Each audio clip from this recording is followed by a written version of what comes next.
Saudações alviverdes a todos. Eu sou Conrado Cacassi e vamos para mais um React. Um React chato, mas necessário, porque o Palmeiras foi derrotado ontem à noite pelo Corinthians no Allianz Parque. Deu zebra, ninguém esperava. Normal, natural seria uma vitória do Palmeiras, pelo que os times vinham jogando, pelo retrospecto recente, pelo momento psicológico de cada um dos lados. A lógica era da Palmeiras, mas em derby não tem lógica. Tudo que a gente defende aqui, futebol não tem mágica, em derby parece que tem. E o Corinthians ganhou ontem. Teve uma bola, foi eficaz. Palmeiras teve suas chances, várias, menos do que poderia ter tido, é verdade, mas teve suas chances e não converteu nenhuma. Resultado no placar 1-0. Não tem muita lição para tirar, sabe? Coisas positivas. Tem nada de positivo. Acho que a única coisa que dá para a gente se pendurar nela é que o favoritismo foi todo para eles. Eles viraram a página. Eles estavam com a eliminação da Libertadores martelando na cabeça deles. E eles conseguiram passar por cima disso e viraram a página. Se o Palmeiras ganha ontem, ia potencializar a eliminação da Libertadores. E a semana não, é um espaço de 11 dias, né, entre um jogo e outro. Ia ser um inferno para eles. Acaba passando essa pressão para o nosso lado. Não chega a ser um inferno, mas algo incômodo que o Palmeiras vai ter que trabalhar nesses dias, entre uma partida e outra. E lá vai virar oba-oba, hein? Também tem isso. Então, se tem algo positivo para tirar, é que o favoritismo foi todo para lá. E o Palmeiras pode transformar isso em energia para a partida de volta. Sobre a partida, vamos ver o que o Abel falou? Depois a gente comenta. Eu não gostei muito do jogo do Palmeiras ontem. Acredito que ele também não deve ter gostado. Vamos lá.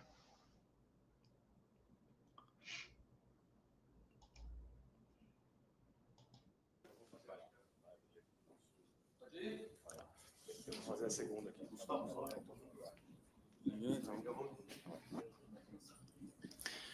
Boa noite, Abel. Olá. Rodrigo Fragoso, TNT Esportes. Abel, eu queria a tua análise do jogo, a tua avaliação do que foi esse confronto, no qual o Palmeiras até tem 22 finalizações ao todo no confronto, contra 8, mas acaba perdendo pelo placar de 1-0. A explicação da derrota acaba morando mesmo na eficácia ou você identificou mais pontos que precisam ser melhorados? Obrigado. Olha, é uma ótima pergunta. Uma final a duas mãos. Acho que entramos muito bem nos primeiros 15 minutos.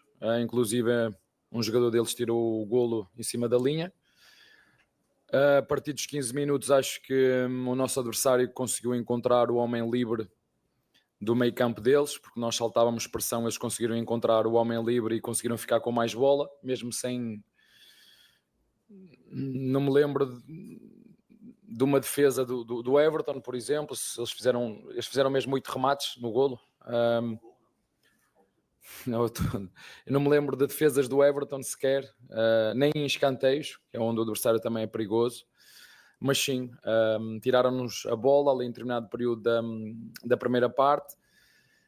A segunda parte foi um pouquinho do que já tinha acontecido aqui contra eles, uma equipa a defender-se bem, isso há que dar mérito ao Corinthians, uma equipa a defender-se bem e a jogar no contra-ataque, e acho que numa situação de contra-ataque nosso, que podíamos ter passado a bola ao lado, não passamos, perdemos a bola, deu contra-ataque para o nosso adversário.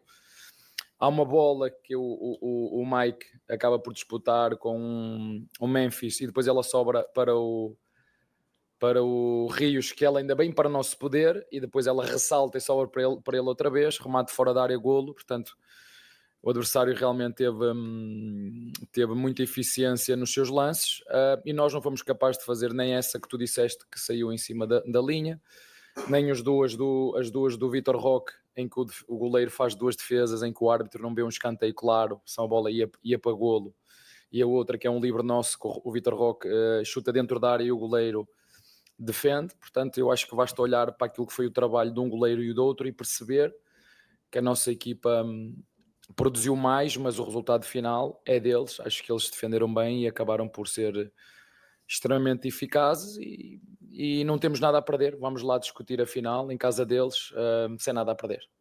Abel, tudo Sem nada a perder é uma expressão de quem... Eu estou entendendo isso, tá? Porque quando ele fala sem nada a perder é porque o favoritismo está com eles. Claro que temos muito a perder ainda, porque o campeonato não está definido. Então, se o Corinthians for campeão, o Palmeiras tem a perder o quê? O título, só isso. O título ainda está em jogo. Mas acho que a expressão se refere ao favoritismo. Análise bem rasa, né? Eu acho que a única coisa que pode se aproveitar dessa resposta do Abel é a questão do homem livre que o Corinthians conseguiu encontrar, principalmente no primeiro tempo, quando teve até momentos de maior posse e dá para dizer até domínio territorial. Isso é falha de marcação, né? Isso é falha de leitura dos homens de marcação do Palmeiras. Mas isso acontece em futebol, isso é normal. A leitura do lance do gol, clara, uma falha claríssima do Richard, né? Tentou dar uma letra ali, tentou dar um toque diferente e deu a bola no pé do Memphis Depay, que meteu um facão para o Yuri Alberto. Aí é a eficácia. O cara pegou uma bola na lateral da área, conseguiu construir uma bela jogada em cima do Mikael, que cercou certinho, não tinha muito mais o que fazer. Depois eu, vendo o lance ao vivo ali, eu até fiquei em dúvida se o Mikael poderia ter ido melhor na jogada. Acho que ele foi ok, cercou. Acho que a falha, além do Richard, foi do Everton. Uma falha dupla, uma falha de mau posicionamento e acho que ele demorou um pouquinho para reagir, para saltar, para tentar pegar a bola. Se ele tivesse, sei lá, 20 centímetros para a direita, ele teria feito a defesa. Ele não precisava estar tão para a esquerda, porque tinha um jogador do Corinthians fechando o ângulo para ele. Então ele não precisava ter ficado atrás do jogador do Corinthians como ele estava. Então faltou jogo de perna ali para o Everton, para ele dar, sabe, um saltinho para a direita antes do chute, porque tinha o jogador do Corinthians já ajudando no bloqueio do lado esquerdo para ele. Então, o goleiro ele tem que ter um jogo de perna, ele sempre tem que estar se movimentando lateralmente para achar o melhor posicionamento. Faltou isso para o Everton e talvez até ele tivesse com a visão um pouco encoberta por conta disso, e isso explicaria o atraso. Porque duas falhas no mesmo lance, um goleiro do nível do Everton, é difícil de acontecer, né? Então, acho até que a demora, esse décimo de segundo, essa fração de segundo que ele demorou para saltar para a direita, tem acontecido em decorrência dele estar com a visão um tanto encoberta por estar mal posicionado. Eu acho que faltou a movimentação lateral, o jogo de pernas para o Everton no lance. E a falha do Rios é clara. São pequenas falhas discretas, não são falhas grosseiras que você fala, pô, o cara é grosso, o cara não serve, mas são falhas que foram decisivas, infelizmente.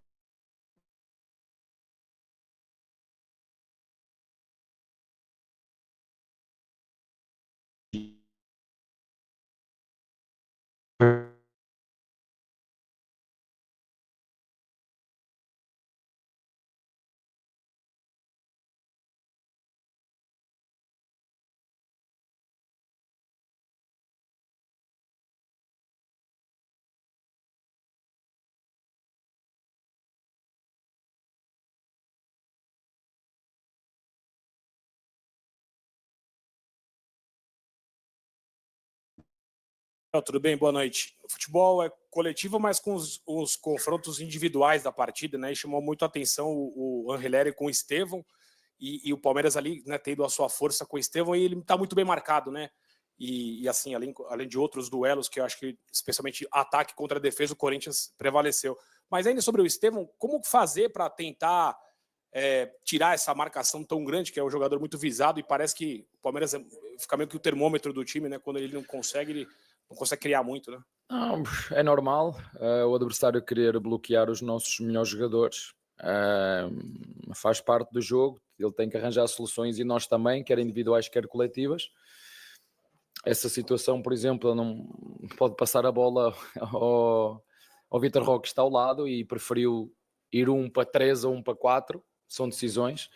Portanto, quando ele sabe que está a ser marcado, não tem problema nenhum em nós dar a bola para outros serem os protagonistas, e mesmo assim nós criamos, como disse, por exemplo, o Vitor Roque teve 2, o Miquel teve uma no de escanteio, que a bola passou por cima da trave, tivemos uma que o nosso adversário tirou, fora as 3 ou 4 defesas que o goleiro acabou por tirar, ainda ele faz uma defesa torta, que ela sai para canto, podia ter entrado dentro do golo, enfim. O que conta é o resultado, e tu falaste numa coisa e eu concordo contigo. Eu acho que o jogo hoje ficou, acima de tudo, definido pelos duelos do meio campo, e acho que o nosso adversário foi melhor que nós nesse quesito. Em termos de oportunidades, não. Em termos de trabalho dos 2 goleiros, não. Mas nesse aspecto que tu colocaste nos duelos do meio campo, sim, eles foram melhores que nós. Abel, boa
Deu uma sumida aqui na imagem, mas está tudo certo. Eles têm que criar esse cenário para reverter essa situação, porque não dá para ir dormir tranquilo depois do que aconteceu no jogo de ontem. Boa noite, Zé Henrique, Rádio Olá. Energia 97. Agora ficar 11 dias remoendo uma derrota, vai ter um trabalho também grande psicológico. Eu estava trazendo alguns números com os colegas, né? E o Palmeiras, a maioria dos duelos, o seu time desde a sua chegada, sempre perdeu ou empatou o primeiro jogo. Se eu me lembro, acho que contra o Grêmio você venceu lá no Rio Grande do Sul, e contra o Atlético Mineiro você venceu no Mineirão, e o Palmeiras, até no Campeonato Paulista, nunca foi o vencedor da primeira partida, né? Agora o Palmeiras perdeu novamente a primeira partida, mas o jogo que você tem que reverter na casa do adversário vai ser o seu maior desafio em finais, principalmente no Campeonato Paulista, em jogo de mata-mata, não um jogo único? O meu maior desafio foi atravessar o Atlântico para vir treinar o Palmeiras. Esse foi o meu maior desafio. E vir para o futebol brasileiro. Esse é que foi o meu maior desafio. Agora é preparar-nos. Como te disse, não temos nada a perder. 24 horas não, porque, como tu disseste bem, temos jogo só daqui a não sei quanto tempo. A Federação Paulista eu acho que deve ser das poucas que deixou prolongar. O Carioca conseguiu fazer acabar hoje, o Paulista não, mas como disse, não vou entrar por aí. Vamos nos preparar com os jogadores que nós tivemos para ir disputar essa final à casa do nosso adversário. Como disse, não temos nada a perder. Espero que consigamos ser capazes de replicar este jogo, mas com outra eficiência naquilo que é as nossas oportunidades e disputar a eliminatória à casa do nosso adversário. Pergunta. Uma correção rápida minha, perdão. 22-3. Minha vista me traiu em finalizações, tá? É que eu também fiquei com a sensação que eram só 3, mas quantas foram mesmo? 22-3 ao todo. O futebol é isso mesmo, 22-3. 22-3, mas as 22 finalizações do Palmeiras, bem poucas que levaram real perigo ali. Eu contei 6, tá? Dava para ter produzido mais, dava para ter produzido melhores chances em cima do jogo. Mas, futebol é isso. A pergunta do colega ali é uma pergunta: esse vai ser seu maior desafio? Uma pergunta rasa, uma resposta rasa, acho que nem tem muito o que comentar. Vamos em frente. Já não é a primeira vez, o ano passado em casa deles, que perdemos lá. Eles fizeram também durante o jogo todo 3 remates. E o futebol é isto, é eficácia, é eficiência.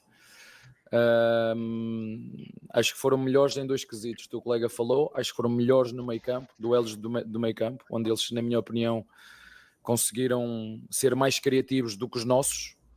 Não achei que o Veiga tivesse criativo e nós precisamos muito do Veiga nestes jogos. Precisamos que ele apareça nestes jogos.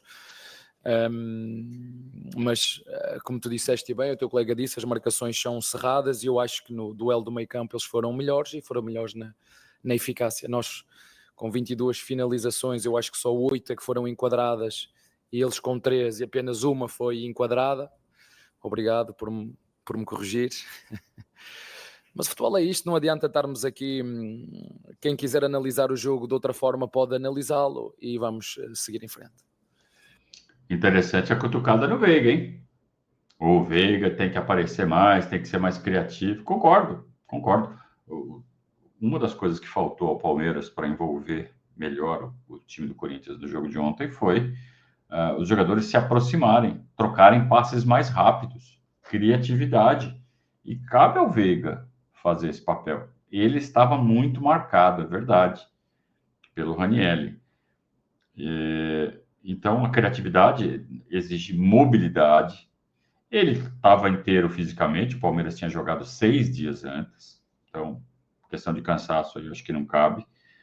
Então, sim, ele podia ter se movimentado melhor. E também os outros atletas. Pô, é matemática. Se tem um jogador que está muito marcado, tem um em cima dele e, eventualmente, 1 ou 2 na sobra, vai sobrar espaço para outros. Então, esses outros que precisam aproveitar. E aí faltou exatamente essa mobilidade a mais do Richard,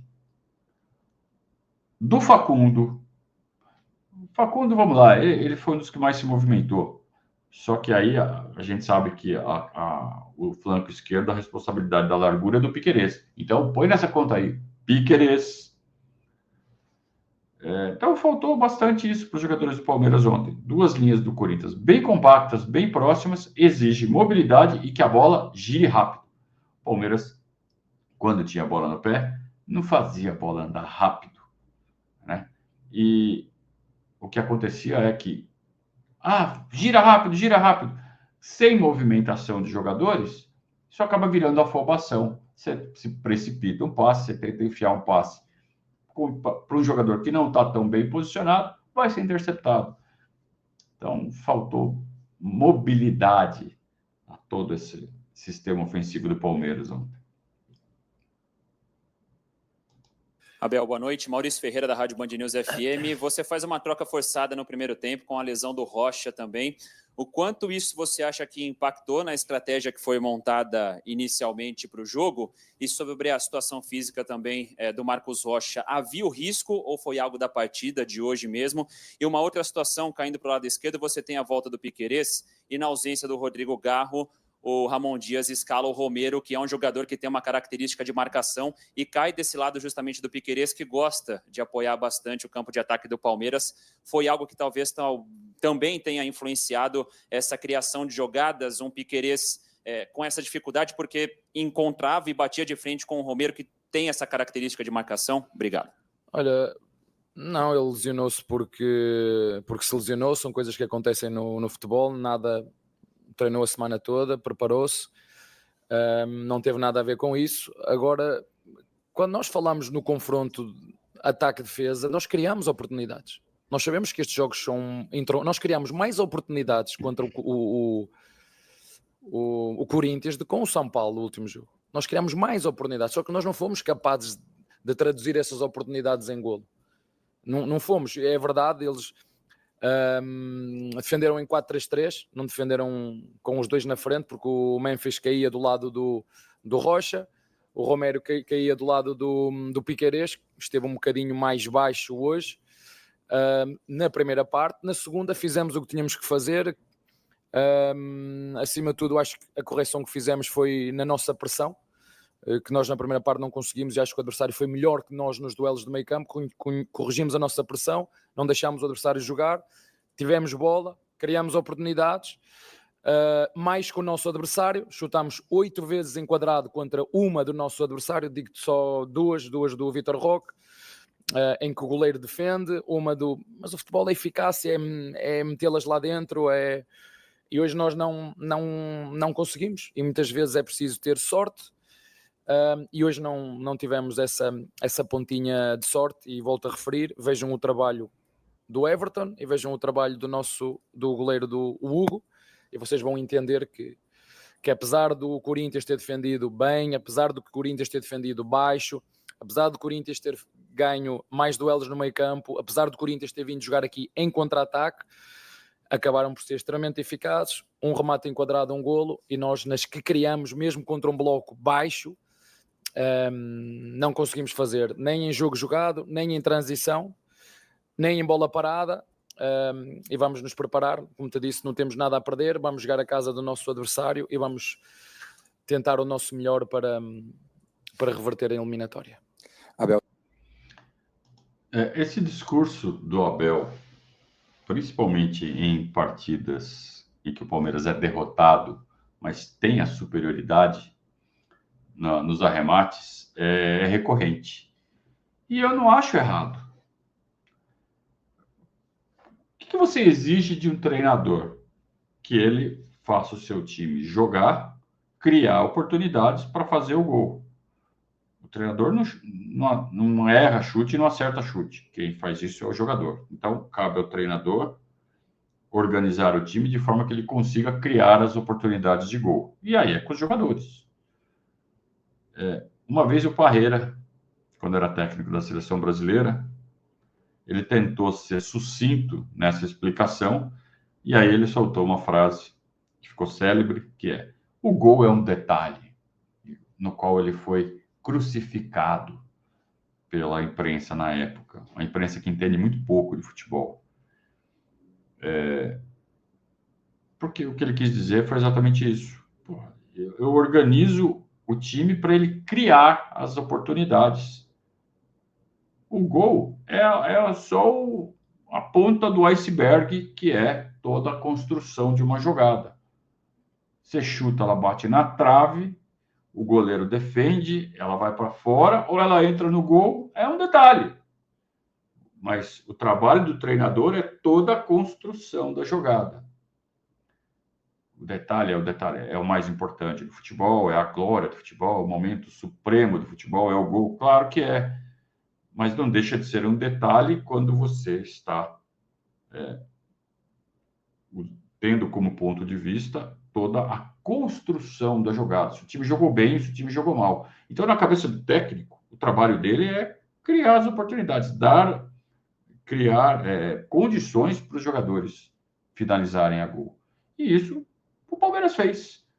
Então, o Abel, ele tenta falar de um jeito que ele fala, olha, o que mais vocês querem que eu faça? A culpa é dos jogadores. Só que ele não pode falar, a culpa é dos jogadores. Então, ele usa essa retórica toda para responder ao jornalista. Falar, nós jogamos bem, cara, a bola não entrou, futebol é isso. Mas, vamos lá, nós temos que entender isso. Os jogadores erraram. Os jogadores não fizeram um bom jogo. Então, isso explica um pouco também por que o Palmeiras perdeu do Corinthians ontem. Abel, tudo bem? André Neto da CBN. Eu queria perguntar justamente sobre a questão da marcação-pressão, porque acho que foi uma coisa que a gente viu um Palmeiras bem diferente em relação ao jogo do São Paulo, principalmente no primeiro tempo, do Corinthians conseguindo muito de se desmarcar na hora que o Palmeiras subia para fazer a marcação-pressão. Queria que você falasse um pouquinho mais sobre o porquê que o Palmeiras não conseguiu encaixar tanto essa marcação alta, e se você pudesse falar um pouquinho sobre o Felipe Anderson também, que entrou hoje no segundo tempo e parecia muito sem confiança. Obrigado. Olha, o que aconteceu foi que eles descobriram o Roniel. O Veiga saltava da pressão Roniel para o zagueiro e eles conseguiram descobrir terceiro homem. A bola entrava de zagueiro no Memphis ou entrava no zagueiro no Romero. Ele deixava de frente no Roniel. Mas quantas defesas fez o Everton na primeira parte? Quantos remates eles fizeram? Três remates. Pronto, 3. Estão a ver? O que conta é o resultado. O Corinthians ganhou o ponto final e agora cada um faz as análises que quiser. Não adianta. Havemos de ganhar jogos também assim. Havemos de ganhar jogos, porque o futebol é mágico nisto, mas em 10 jogos jogar assim, eu acho que só vamos perder um. Se jogarmos 10 jogos desta maneira, ou jogarmos 5, ganhamos 4 e perdemos 1. E hoje foi o jogo que nós tivemos que perder. Com mérito do nosso adversário, como te disse, acho que tiveram mérito nos duelos do meio campo, tiveram mérito em encontrar o homem livre, mas sem criar perigo, após os 15 minutos.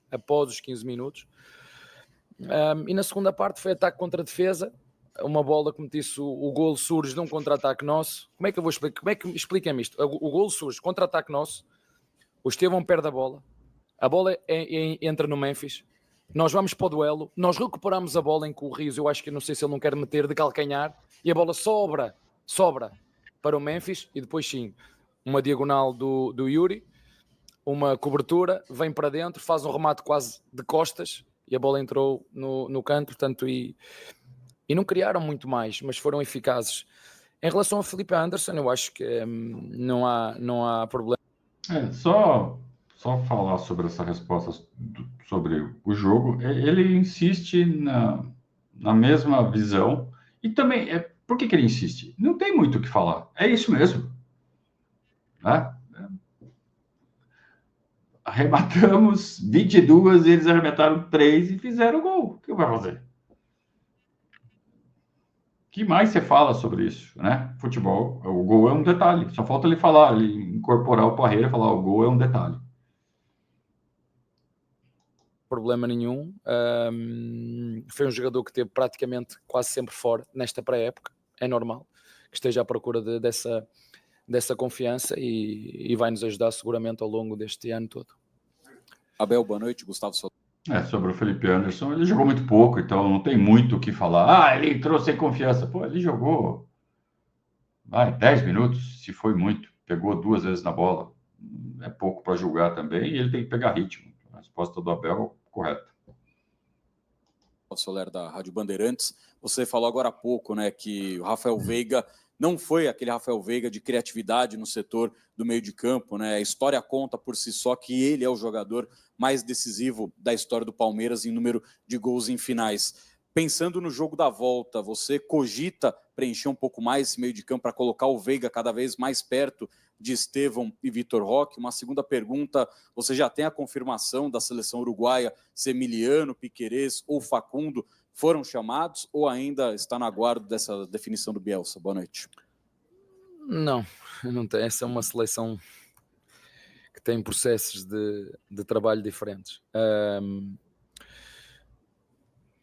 Vocês sabem, este tipo de jogos, os grandes jogadores têm que aparecer neste tipo de jogos. E às vezes aparecem por inspiração, outras vezes aparecem por mérito do adversário.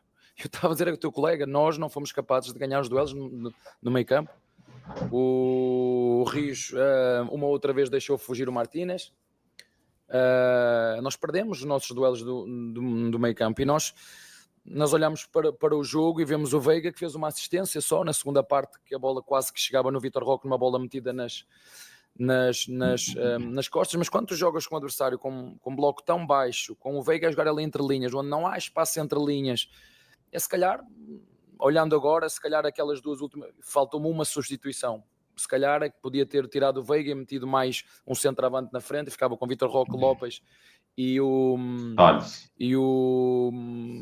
Tales, exatamente, e deixava os corredores entregues ao Mike e ao Estevão, e do outro lado ao Piquerez e ao Filipe, e ficar com 3 na frente. Foi uma dúvida minha, mas eu acredito sempre que o Veiga é um jogador que tem golo, é um jogador que nos pode decidir a qualquer momento. Mas o problema não foi o Veiga, o problema foi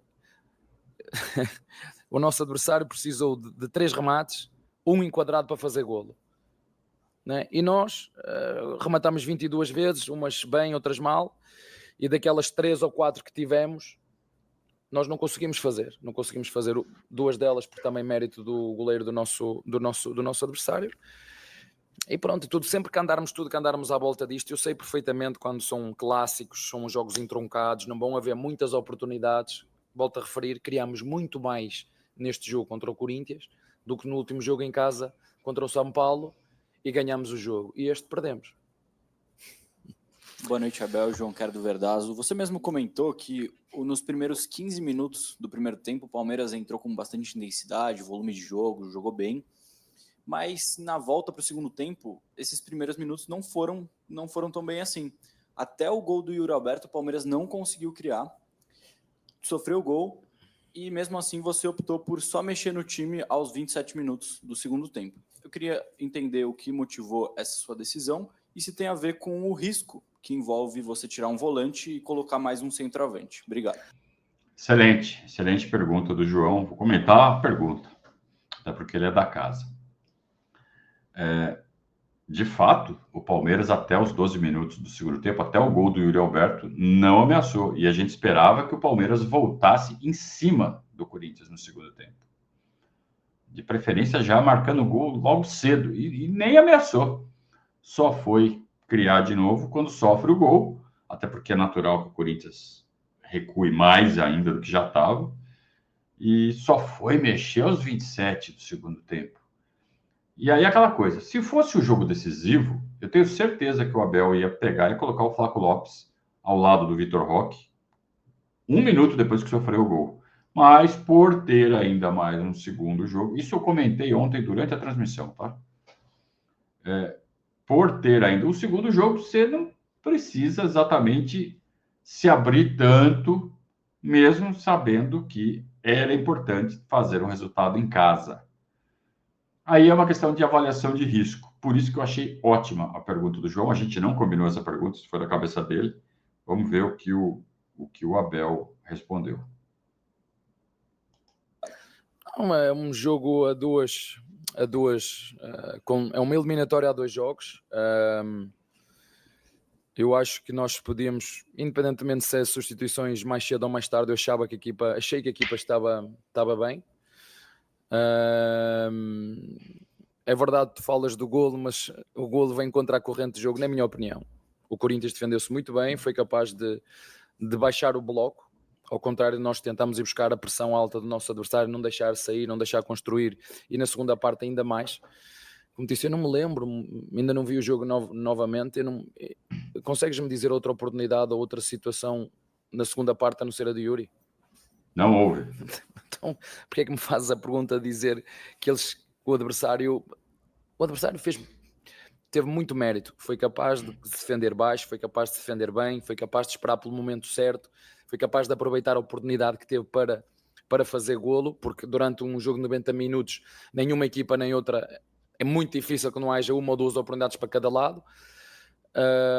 E nós depois fomos fazendo as substituições que tínhamos que fazer, na minha opinião, refrescar o corredor direito, que já estava na primeira parte pela lesão do Rocha, refrescámos o corredor esquerdo, fizemos uma troca, tiramos o Emiliano, baixámos o Rios e deixámos estar o Veiga a 8 e metemos um segundo centroavante. E como te disse ao teu colega há pouco, a substituição que agora é fácil, depois de estar aqui sentado, que eu podia ter feito diferente, porque ainda tinha mais uma, era eventualmente tirava o Veiga e metia um centroavante mais. Era a única que eu podia ter feito diferente. Mas como te digo, acho que o jogo se define àquilo que foi o trabalho dos dois goleiros e à nossa pouca sorte, se quiseres, porque também é preciso ter sorte, nos remates que nós conseguimos fazer enquadrados mesmo dentro da área. Se foram remates enquadrados 8, não conseguimos, e o adversário num remate enquadrado conseguiu fazer gol. Está bem?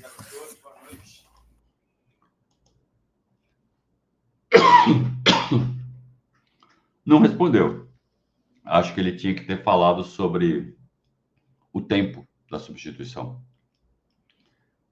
Sobre ele ter demorado para fazer a mexida, ter colocado o Flaco Lopes, por conta de você vai tirar um volante para colocar um centroavante, você vai expor mais o time, você pode tomar um segundo. É risco. E aí, a análise do risco. Vale a pena correr esse risco ou não vale a pena correr esse risco? Ou se simplesmente ele estava só pensando, e a demora se dá por conta dele não tomar a decisão. Para nós, assistindo o jogo, no momento, era claro, claríssimo. Tomou o gol, na hora, tira o Rios e põe o Flaco. Na hora. Pode pegar a gravação do jogo aí, a gente falou isso.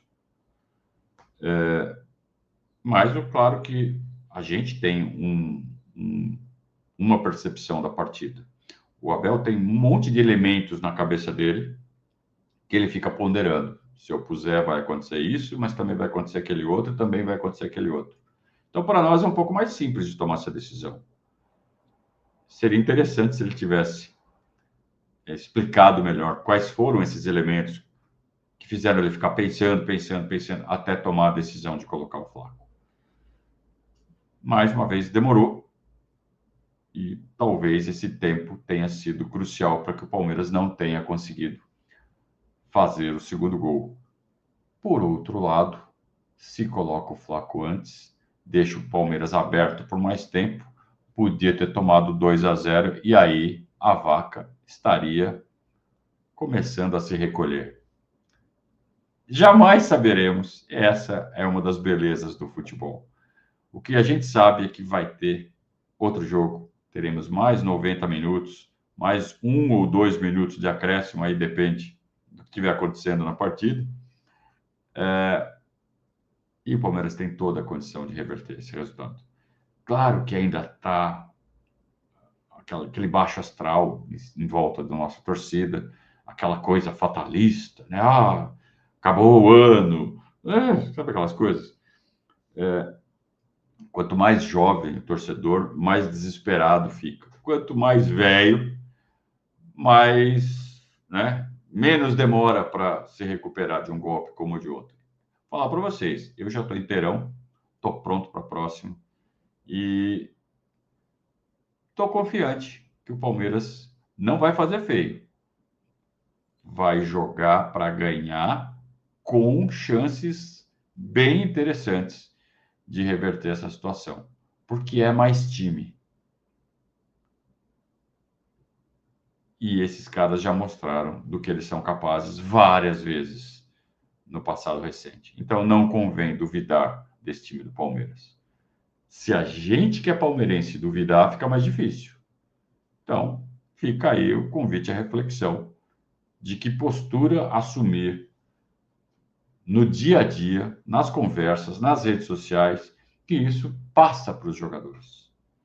Então, se a gente passar, que a gente está confiante, e nós estamos mesmo, se estivermos, eu estou. Eu acho que isso só tem efeitos positivos para os nossos jogadores. E deixa eles criarem o oba-oba deles. Quanto mais favoritismo do lado de lá, melhor. Serão 10 dias, né? A contar de hoje, segunda-feira, até o jogo. 3 dias até quinta-feira, depois mais uma semana, 10 dias. Enquanto isso, teremos jogos da maravilhosa e espetacular seleção brasileira. Quem quiser, que divirta-se. Boa semana a todos, na medida do possível. Um grande abraço e saudações alviverdes.